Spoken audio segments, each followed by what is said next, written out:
Roughly 1 in 8 women will develop breast cancer at some point in their lifetime.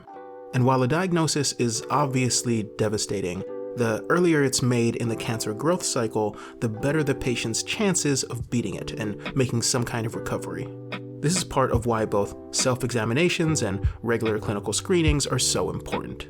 If during a screening, your doctor finds an area that they want to take a tissue sample from, a biopsy, one of the techniques or processes that they might use to analyze it is called histopathology.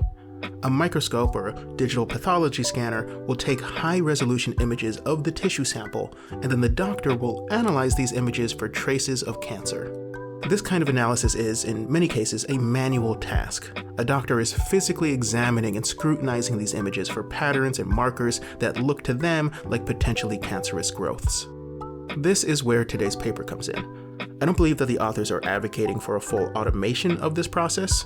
The doctor's expertise and opinion is still the most important thing here, but they are attempting to build a system that can look at these images and generate a second opinion programmatically. It's a computer vision system partially based on vision transformers and partially based on convolutional neural networks.